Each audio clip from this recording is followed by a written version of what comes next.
All right, so this is going to be another movie review. This one's called Home Alone 2 Lost in New York. This is going to be another Adrian recommendation. Welcome to the Thanksgiving edition of my channel. I'm giving this one 3 out of 5 stars. I didn't like it as much as the original. Unlike Jaws 2, which was actually a decent sequel. This one's only halfway decent. He's up past his bedtime in the city that never sleeps.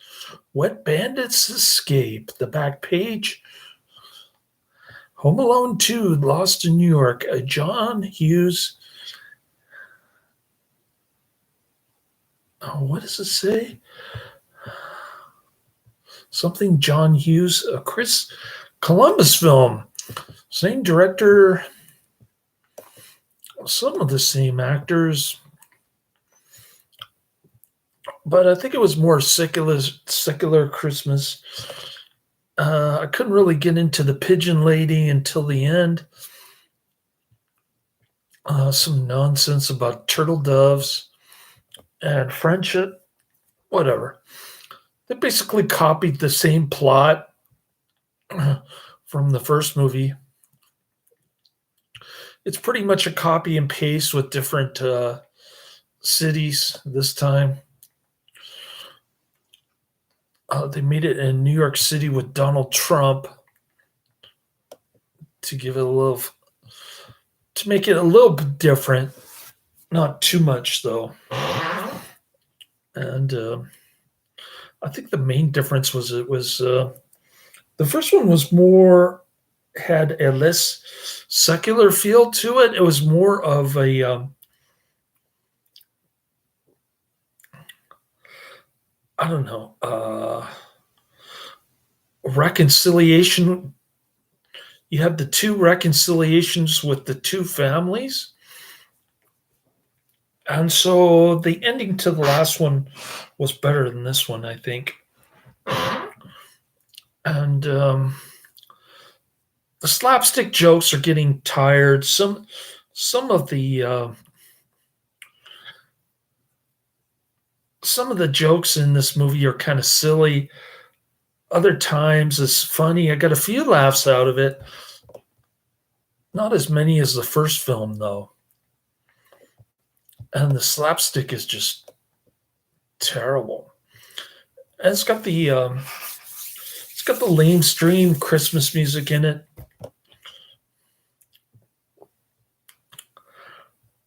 I used to hate lamestream Christmas music. Now when I hear it, I think, oh, it's going to be Christmas. We're approaching Advent. This is cool. So I guess it takes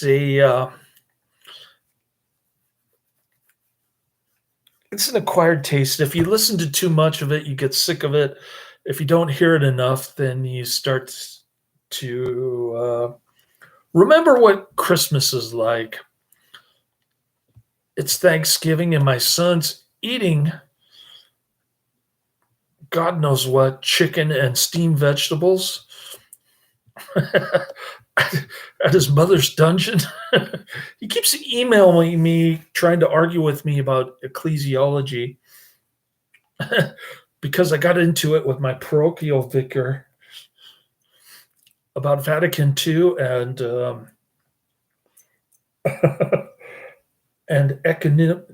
economical directives coming from Bergoglio.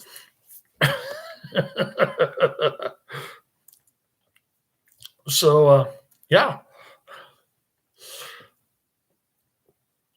Cool. Unfortunately, the so-called church pastor threatened to deny me absolution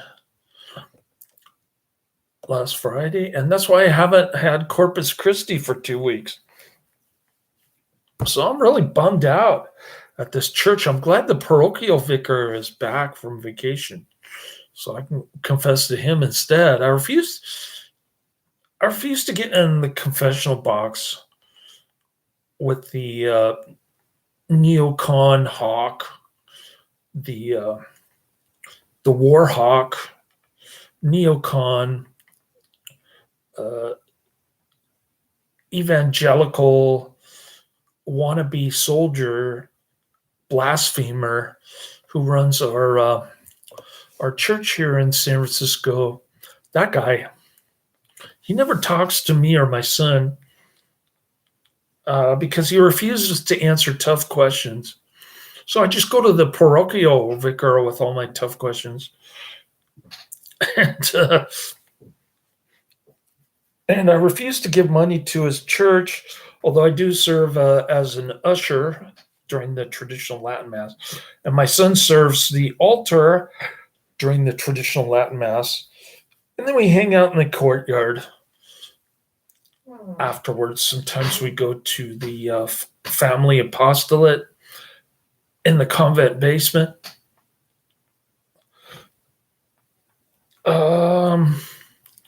So we're somewhat involved in the community, but not nearly as much as earlier this year before I got kicked out of Legion of Mary. Anyways, never really got along with the pastor.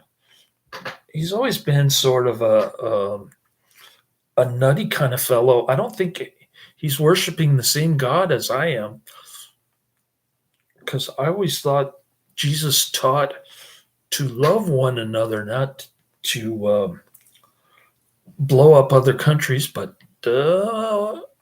okay, I guess he's worshiping a false idol, and I should participate nearly as much. Lesson learned. Lesson learned. All right. Home Alone 2, Lost in New York, is a 1992 U.S. Christmas comedy film directed by Christopher Joseph Columbus, who also did the first movie, written and produced by John Hughes, the sequel to the 1990 film Home Alone, and the second film in the Home Alone franchise. The film stars, once again, Macaulay Culkin, Macaulay Culkin, Joe Pesci, Daniel Stern, John Hurd, Tim Curry, Brenda Fricker, and Catherine O'Hara. So a lot of names from the first film. Some new names: Tim Curry and Brenda Fricker plays the pigeon lady. It follows Kevin McAllister as he is separated from his family on their holiday vacation to Florida, this time in New York City, where he has another encounter with the Wet Bandits after their escape from prison. Although I think they're called the Sticky Bandits now. Hughes finished writing the film by February 1991 after signing a 6-picture deal with 20th Century Fox. Culkin's return was confirmed in May, and the rest of the cast was finalized soon after. Principal photography took place between December 1991 and May 1992, and it was done on location in Illinois and New York, including at the Rockefeller Center and the original World Trade Center before it was taken down by inside government ops job.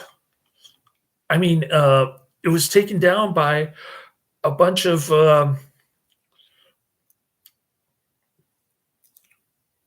terrorists from Afghanistan who brought box cutters with them out of their cave. All right.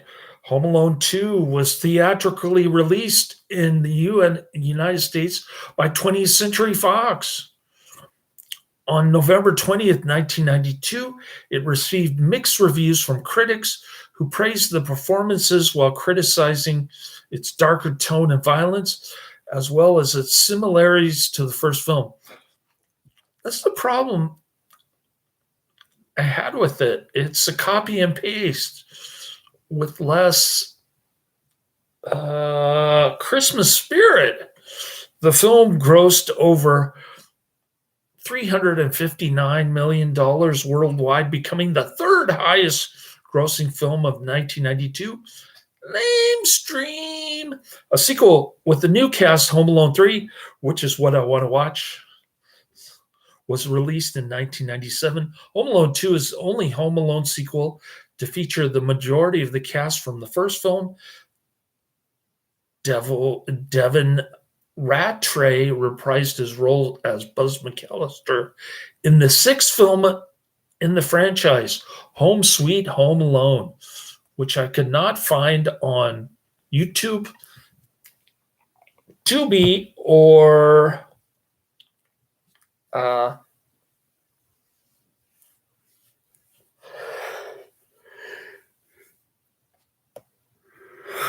Amazon Prime. Sorry. It's Thanksgiving Day. I woke up early. I overslept. I got to go home an hour early yesterday.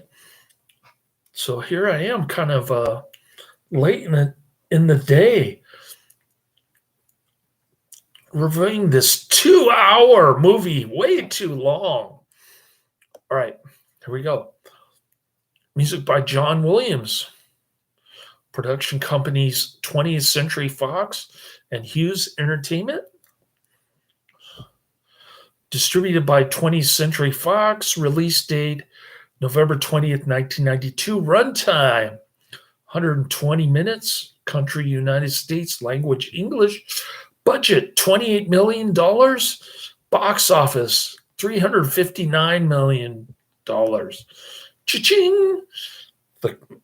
Cashing in on the original, like they always do with these lamestream sequels. The McAllister family is preparing to spend Christmas in Miami, and the family gathers at Kate and Pete's Chicago home. Their youngest son, Kevin, views Florida as contradictory to Christmas due to its tropical climate and lack of Christmas trees. I don't think there's any lack of Christmas trees in Florida. I have no idea what they're talking about here. At a school Christmas pageant, during Kevin's solo, his older brother Buzz embarrasses him. Kevin retaliates by pushing him, which causes the entire choir to fall, and it ruins the pageant. At home, Buzz makes a false apology to Kevin, which the family accepts. Kevin, however, refuses to apologize for his actions, and he berates his family for believing Buzz's lies and for wanting to spend Christmas in Florida. He storms off to the attic, wishing to have his own vacation alone. So it's basically the same plot as the first movie. So far, some different kid actors, though, other than Buzz and maybe one other actor. I think all the other kids are different sex, different appearance, different ages. The next morning, the family once again oversleeps, which is what I did here today. I've been running back and forth to Safeway to get my stuff. And I think I'm all caught up with Safeway stuff. I just got to go Saturday to get deli sandwiches, and I'm good. So I should be good for the next 2 days to review movies nonstop. Next morning, the family once again oversleeps, and it rushes to the airport. They rush to the airport. Oh, the family rushes to the airport. Excuse me. Kevin goes with them, but he becomes separated while carrying Peter's bag full of dough. And he accidentally boards a flight to New York City. Upon arrival, he decides to tour the city, and he encounters a homeless woman tending to pigeons in Central Park who scares him off. I really couldn't get into this homeless lady with the pigeons too much. Until the end, when he gives her the turtle doves, he uses Peter's credit card to check in at the Plaza Hotel, which is owned by Donald Trump, not knowing that his old rivals, the Wet Bandits, Harry and Marv, now known as the Sticky Bandits, have also reached the city after escaping from prison. Wow, what a coincidence! The protagonist and the antagonist just happened to stumble upon the same spot in New York City. Marv now makes a habit of stealing from donation buckets with a tape-covered glove, insisting he and Harry rename themselves the Sticky Bandits. On Christmas Eve, Kevin visits a toy store whose kindly owner, Mr. Duncan, plans to donate the day's sale proceeds to a children's hospital. After Kevin makes a donation, Mr. Duncan gives him a pair of ceramic turtle doves in thanks, instructing him to give one to another person as a gesture of eternal friendship. Wow, Kevin made eternal friends with the homeless lady who feeds pigeons. Kevin encounters Harry and Marv upon leaving the store, and he flees back to the plaza. The concierge, played by Tim Curry, at the hotel confronts Kevin about his use of Peter's credit card, now reported as stolen. Kevin flees the hotel, but he is caught by Harry and Marv. Marv mentions his and Harry's plan to rob the toy store before Kevin escapes in an encounter with a female passerby who slugs Harry and Marv. I think it's the same lady who slugged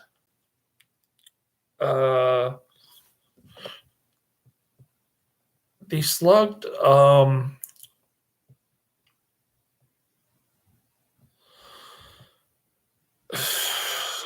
they slugged Mark. She slugged Mark the first time, and now she slugs both Harry and Marv.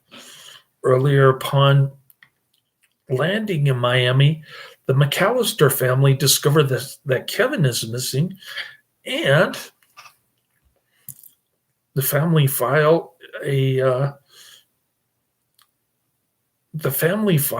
a police report after the police trace Peter's credit card. The family flies immediately to New York. Meanwhile, Kevin goes to his uncle Rob's townhouse, only to find it vacant and undergoing renovations. In Central Park, Kevin encounters and eventually befriends the pigeon lady, who takes him to Carnegie Hall. She explains how her life collapsed when her lover left her, and Kevin encourages her to trust people again.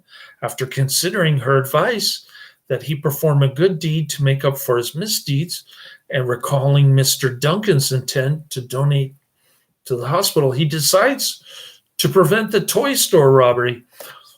So I completely missed the part where Harry and Marv are discussing their toy robbery plans while they're abducting Kevin. I guess I wasn't paying attention. Kevin rigs the townhouse with handmade booby traps. Kevin catches Harry and Marv in the process of robbing the store, and by taking Polaroid pictures, instant camera, and Kevin breaks its front window to set off the alarm. After taking their pictures, he lures them to the townhouse, where they repeatedly injure themselves in traps. Same tired old kind of shenanigans from the first film. Kevin evades them, calls the police from the payphone. You even see Joe Pesci's beanie on fire again. It's the same exact thing. And Kevin flees towards Central Park. Harry and Marv catch him after he slips on ice, and they prepare to shoot him, but the pigeon lady intervenes, throwing a bucket of birdseed onto them, attracting a massive flock of pigeons and incapacitating the pair until the police arrive to arrest them. Kevin slips away, leaving photograph and tape-recorded evidence against Harry and Marv, and Mr. Duncan recovers the donation money, and he finds a note from Kevin explaining the broken window. The McAllisters arrive in New York, and Kate, remembering Kevin's fondness for Christmas trees, finds him making a wish at the Rockefeller Center Christmas tree. If all this seems improbable and stupid, it is. But it was kind of funny, and the pigeon lady was nice at the end. So I'm not saying it's all bad. I'm giving it a little bit lower rating than IMDb, but I'll get into that later. On Christmas morning, a truckload of free gifts arrives at the McAllisters' hotel room, sent from a grateful Mr. Duncan for foiling the robbery. The ending wasn't as good, I thought, but it was still pretty decent. In February 1991, the Los Angeles Times reported that John Hughes was to sign a 6-picture deal with 20th Century Fox. Among the projects was a sequel to Home Alone in May 1991. Culkin was paid $4.5 million plus 5% of the film's gross to appear in the sequel, compared to $110,000 for the original. The production budget was $28 million.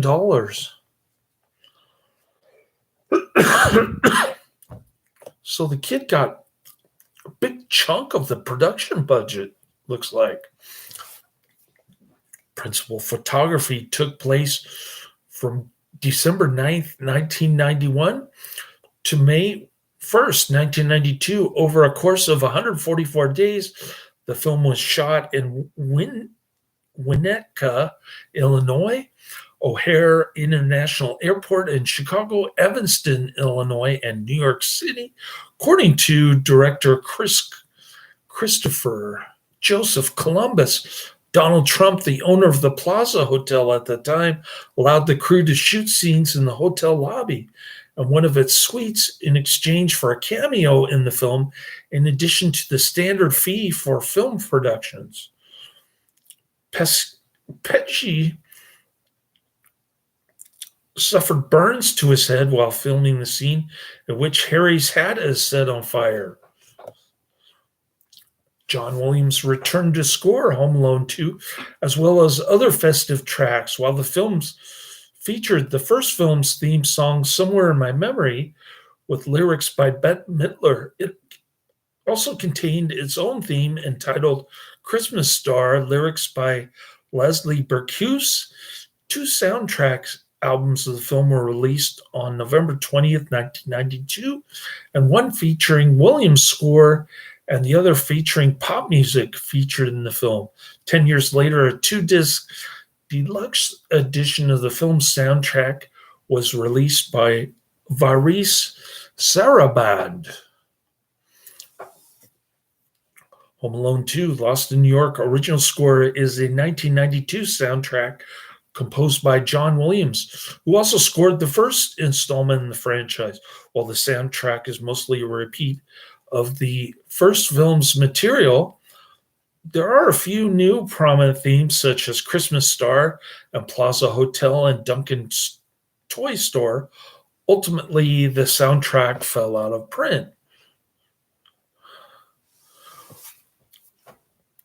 Home Alone 2, Lost in New York original soundtrack album is a 1992 soundtrack album that contains music from or inspired by Home Alone and Home Alone 2, Lost in New York. The album eventually was discontinued and later reissued as Home Alone Christmas in 1997 by Sony BMG with an alternative track listing. Both versions feature tracks of John Williams' score, though the tracks are of different songs between the original album and its re-release. On the film's 10th anniversary, Varis Sarabande released a 2-disc special edition soundtrack entitled Home Alone 2 Lost in New York, the Deluxe Edition. The soundtrack contains John Williams cues found on the previous releases, as well as additional compositions that were left out from the final film. This release is also known for resolving a mastering error that caused the music to be inaccurately pitched. Numerous video games based on Home Alone 2 were released by THQ for such systems as Sega Genesis, the Nintendo Entertainment System, the Super Nintendo Entertainment System, Game Boy, and personal computers, mostly in late 1992. A separate handheld game was released by Tiger Electronics. Numerous board games were also released, some based around play cards, while another was a close emulation of the classic Mousetrap. The Talk Boy, originally designed as a prop for the film by Tiger Electronics, was a best-selling toy once released to the market. The Talk Boy cassette recorder was produced as a tie-in for the movie by Tiger Electronics, based on specifications provided by John Hughes and the movie studio, and it sold particularly well after the film was released on home video. Additional promotional partners included American Airlines, through which the McAllisters make their trip via the airplane's 2 Boeing 767s, the Coca-Cola Company, Jack in the Box, Hardee's, and Roy Rogers Restaurant.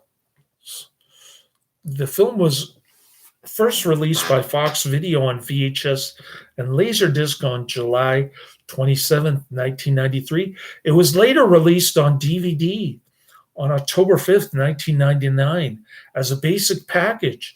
The film was released on Blu-ray on October 6, 2009 with no special features, and it was released alongside Home Alone in a collection pack on October 5th, 2010. The film was released again on DVD and Blu-ray on October 6, 2015, alongside all 5 Home Alone franchise films, titled Home Alone 25th Anniversary Ultimate Collector's Christmas Edition. Home Alone 2 opened with $31.1 million from 2,222 theaters, averaging $14,009 per site.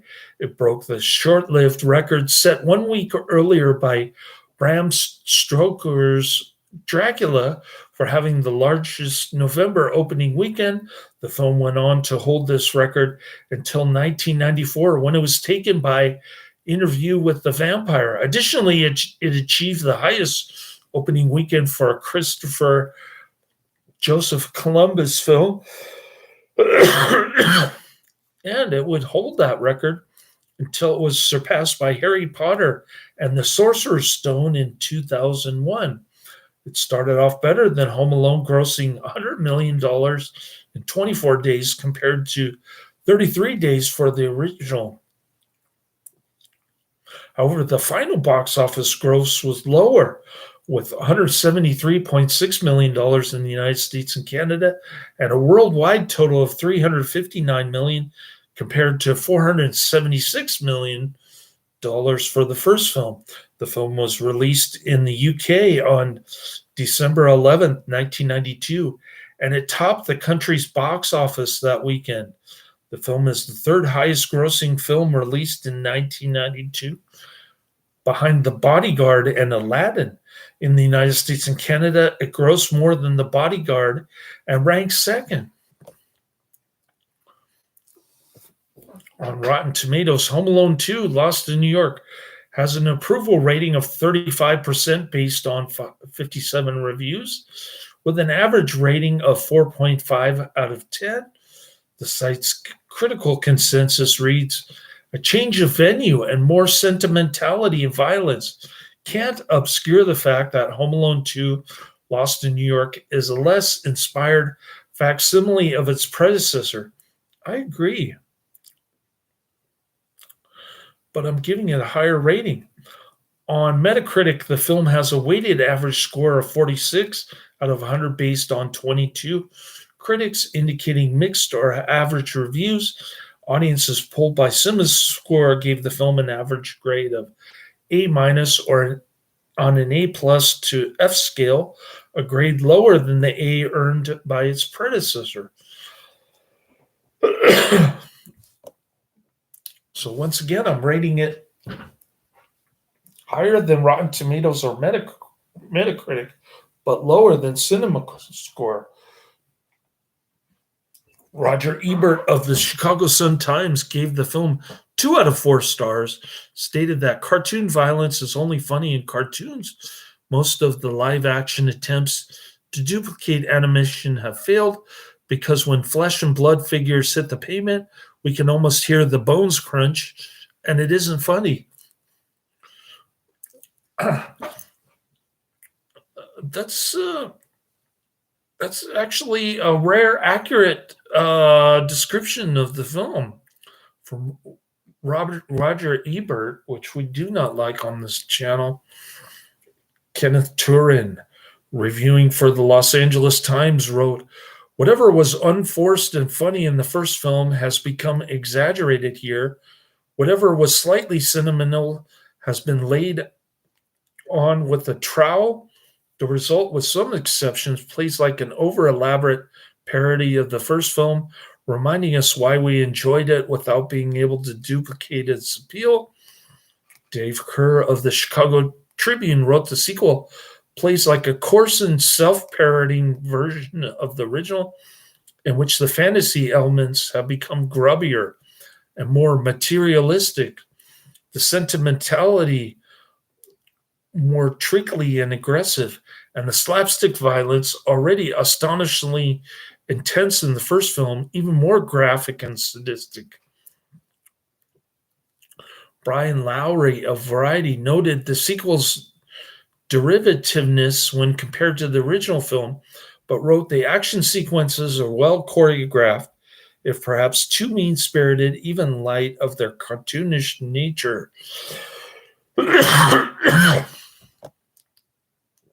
Excuse me.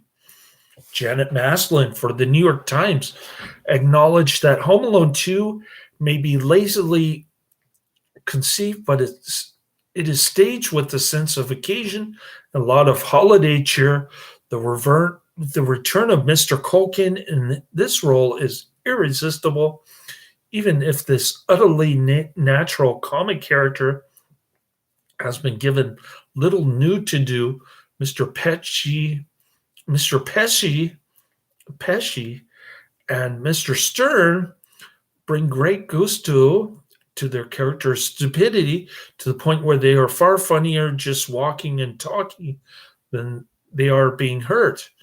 Reviewing for Time magazine, Richard Snickle noted, Home Alone 2 precisely follows the formula that made its predecessor the biggest, highest grossing comedy in human history. But no, it is not a drag and is not a ripoff. Look on it as a twice told fairy tale. He praised Hughes and Chris Columbus and felt the details of the situation are developed vividly and originally, and they are presented with an energy and conviction that sequels usually lack.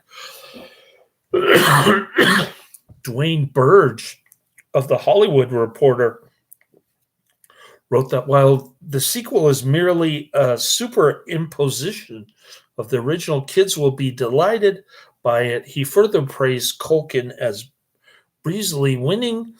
Let Pesci and Stern. He felt Pesci and Stern deserved combat medals, and Curry served as a terrific foil for Kevin's pranks. I didn't like the Tim Curry character at all. During the 21st century, online reviewers have looked more favorably on the film. John Nugent of Empire magazine, in a 20 2022 article entitled Why Home Alone 2 Lost in New York is Better Than Home Alone argued that the film was a sequel that effectively also functions as a remake, a film that recognizes the greatness of what came before and wisely hews as close to that original formula as possible. Nugent also opined that by setting the final showdown in a house undergoing renovations, the filmmakers give themselves room to be more ambitious, wild, and far more brutal. And he praised the work of stunt coordinator Freddie Heiss, since no CGI was used. Also, writing in 2022, Reed Goldberg of Collider noted a significant part of the film's appeal is that it's unapologetic and taking everything they loved about the first film to a higher level.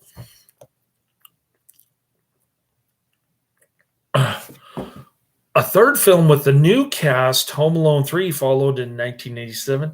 I have it on my movies list coming up. Just give me a minute and I will go down the pike with an update on my movies list.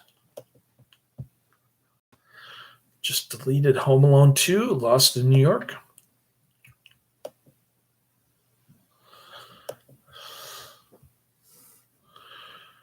Two television movies, Home Alone 4, Taking Back the House, which features returning characters, but with a different cast. And Home Alone, The Holiday Heist, aired in 2002 and 2012, respectively. I've got those two on my list. I'm very much looking forward to it. They all get bad reviews, and we like bad movies on this channel, particularly bad sequels. We didn't like Jaws 4, though. Home Sweet Home Alone, the sixth in the series, which has Devin Ratray reprise his role as Buzz, was released on the streaming service Disney Plus in 2021.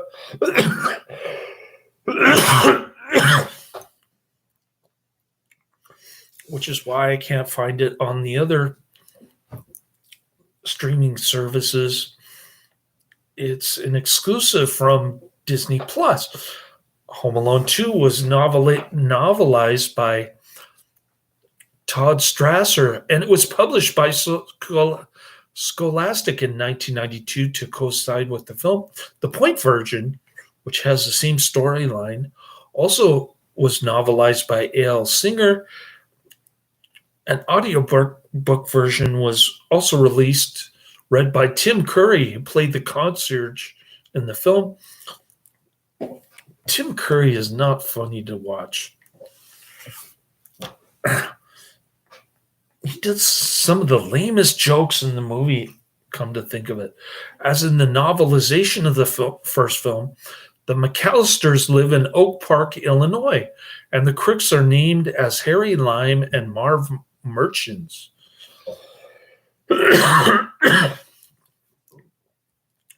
The novel also takes place 1 year after the events of the first film, but the ages of Kevin and his siblings are given as being 2 years older than the first film.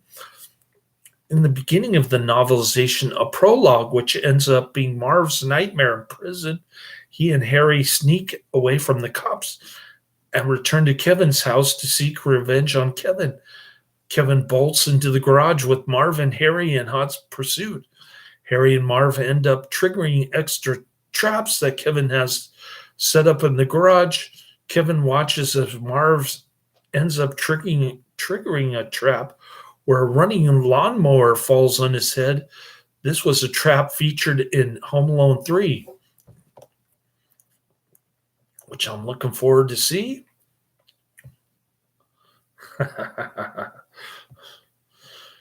It's getting closer to Christmas. It's Thanksgiving Day here in San Francisco. Now let's go into the Home Alone 2 IMDb page. Wow, look at all these chats. I subscribe to the channel, Bronson Wright Wolf. The casting of Joe Pesci and Daniel Stern is genius casting. Scrimey Knight says the movie is dope. There's a deleted scene from the first movie where the whole family is sleepless in Paris. The only one sleeping in the family is Buzz. Everyone else is guilty because of the way they treated Kevin. There's a deleted scene in the first movie where Joe Pesci and Daniel Stern are in their van singing their own version of Santa Claus is Coming to Town. It's called Harry and Marv Are Coming to Town. Daniel Stern says in the first movie, kids are scared of the dark. He said in the second movie, kids are scared of the park.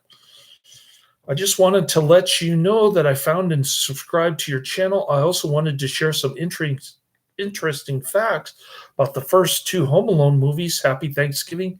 Take care and stay safe. Brandon Wright Wolf. Well, thanks for chatting and welcome to my channel. I'm doing a lot more lamestream movies. And I'll get to the other three Home Alone sequels in due time, Mr. Wright Wolf. Karanu asked Trump's film debut.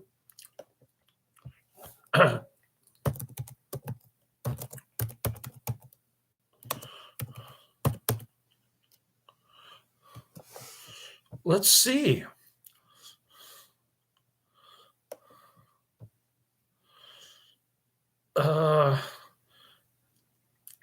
That's a good question.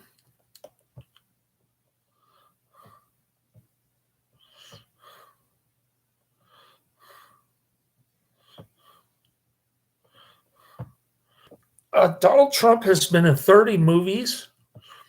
I'm trying to pull it up here. But IMDb is not cooperating again.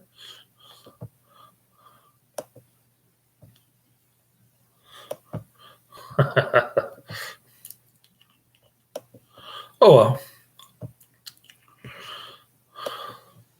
I tried. Andrew Barclay is in the chat room. He says, hello there. Is it just Tim Curry's character in the film or as an actor?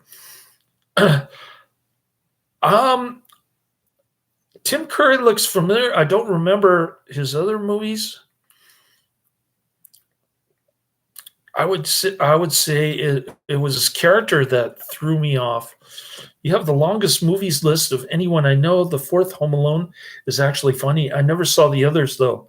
I have to go. It's late here in the UK, but I'll be back to rewatch the whole review. Okay. Oh, here we go. Come on.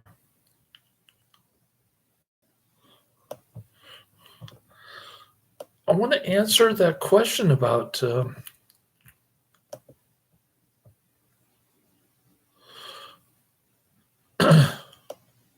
oh, here we go. Now IMDb suddenly wants to work. So Donald Trump has been in 30 movies. His first appearance was...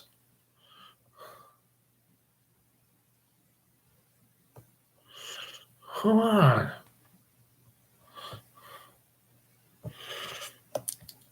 Oh, these are movies and TV shows. I should...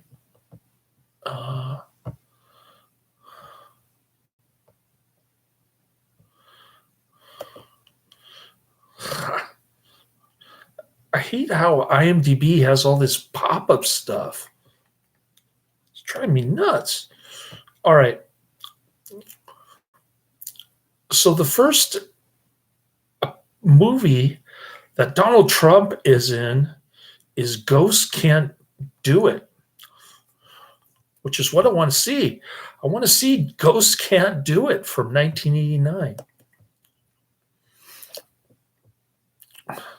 So there you have it, Karanu.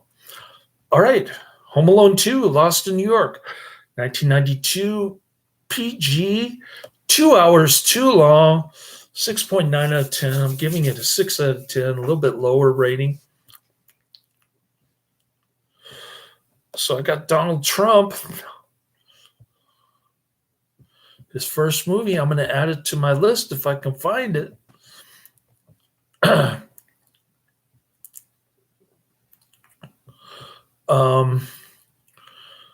413,000 ratings on IMDb. In terms of popularity, it's number 215, up 151. So this is super lame stream, if you know what I mean. Kevin is separated from his family again when he accidentally boards a flight to New York City during a Christmas trip to Miami. However, he crosses paths with the same burglars who now plan to rob toy stores on Christmas Eve. The movie has 3 wins and 3 nominations for awards.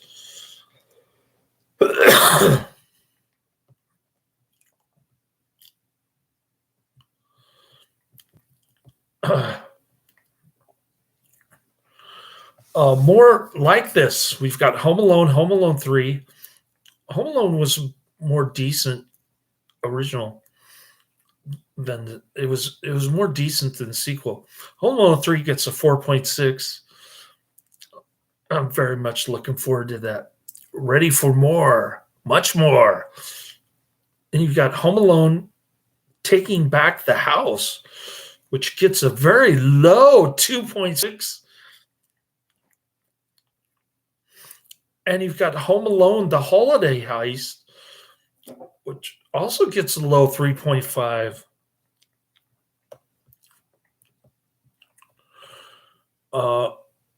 Macaulay Culkin was paid $4.5 million, then the biggest ever salary for a child star, as well as 45 times the salary from Home Alone, the original 1990. At Central Park, where the pigeons are feeding on Marv and Harry, Kevin lights fireworks that do not scare the birds away. However, when the police come, they fire one shot in the air, which scares all the birds away. Quotes Kevin McAllister at the Plaza Hotel. What kind of hotel allows a child to check in alone? Desk clerk, the boy had a convincing story. Kate McAllister, what kind of idiots do you have working here? Desk clerk, the finest in New York. And that's the kind of lame humor we get from Tim Curry in this movie. Just as the end credits finish, the Hughes logo is moving and making crashing sounds, much like bowling pins when knocked over by a bowling ball, then ending with the sound of a triangle. This is a reference to the film logo moving as seen in the TV spots and theatrical trailer. For the television version, about 20 minutes of this movie was edited into very small sections because this movie is actually 2 hours long. In order to watch the full version on television, the time slot is extended to 2.5 hours. I guess that's including the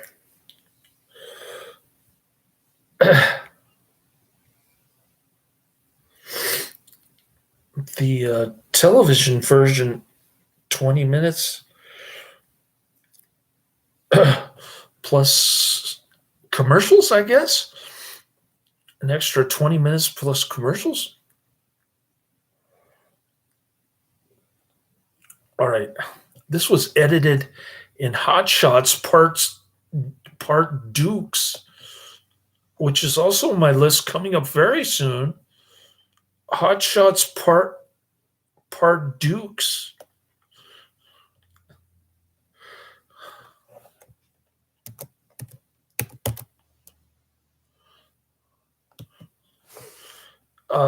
Is number 28 on my movies list.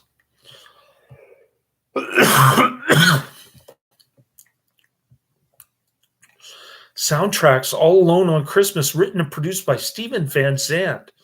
As Steven Van Zandt, performed by Darlene Love.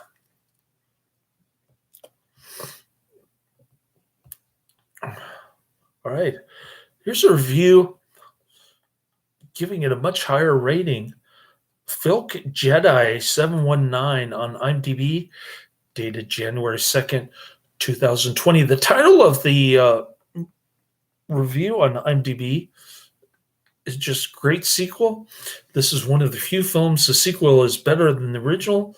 Classic Christmas movie. The house traps at the end are much better than the first movie too. And who doesn't love Harry and Marv?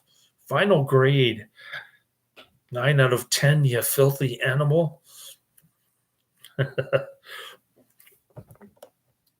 I don't know. I didn't like it as much as the original.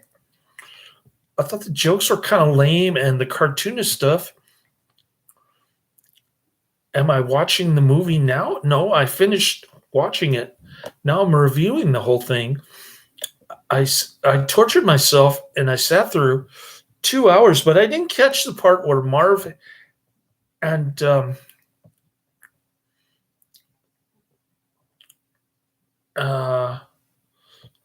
was it what are those two guys' names? Marv and Harry? They were on the sidewalk. They had grabbed the kid. They were on the sidewalk, and before the blondie shows up, they spilled the beans that they're going to rob the toy store and take all the children's hospital money. All right.